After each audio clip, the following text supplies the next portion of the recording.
दोस्तों, मैं हूं विनायक दुबे और आप देख रहे हैं अपना पसंदीदा चैनल एजुकेशन स्क्रीन।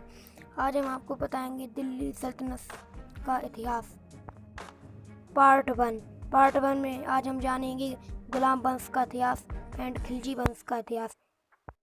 तो चलिए बिना किसी देरी के अपनी वीडियो को शुरू करते हैं। अगर आपने अभी तक मेरे चैनल को सब्सक्राइब नहीं किया है तो जल्दी से सब्सक्राइब कर लीजिए और बेल आइकन पर प्रेस कर लीजिए।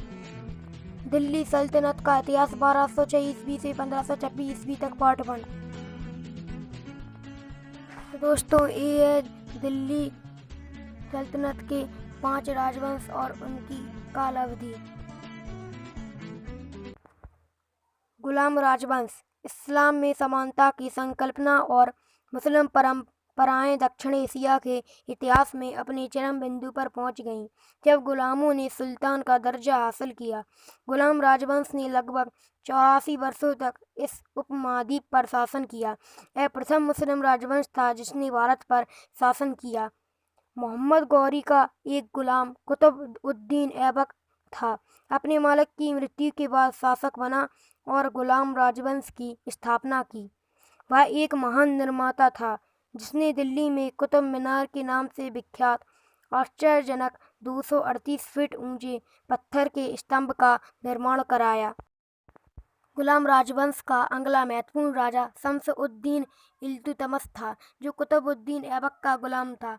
इल्तुतमिश ने 1211 से 1236 के बीच लगभग 26 वर्ष तक राज किया और वह मजबूत आधार पर दिल्ली की सल्तनत स्थापित करने के लिए उत्तरदायी था।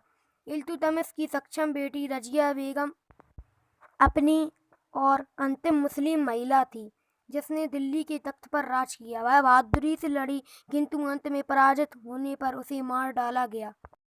रजिया सुल्तान की मौत के बाद अंत में इल्तुतमिश के सबसे छोटे बेटे नसीर-उद-दीन मोहम्मद को 1245 में सुल्तान बनाया गया, जबकि महमूद ने लगभग 20 वर्ष तक भारत पर शासन किया,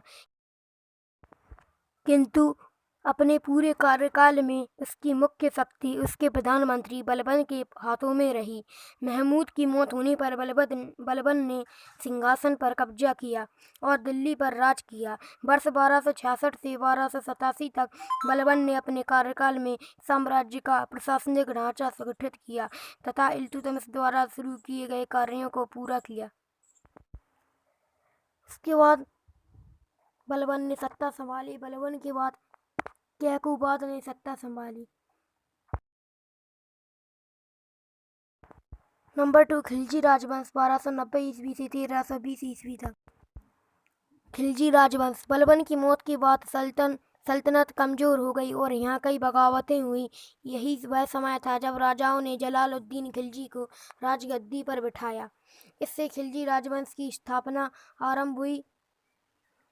इस राजवंश का राजकाज 1290 ईस्वी में शुरू हुआ।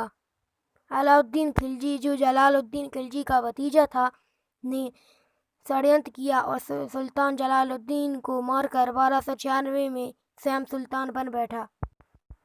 अलाउद्दीन खिलजी के राज्य ने पूरे भारत का लगभग सारा हिस्सा दक्षिण के सिरे तक शामिल था।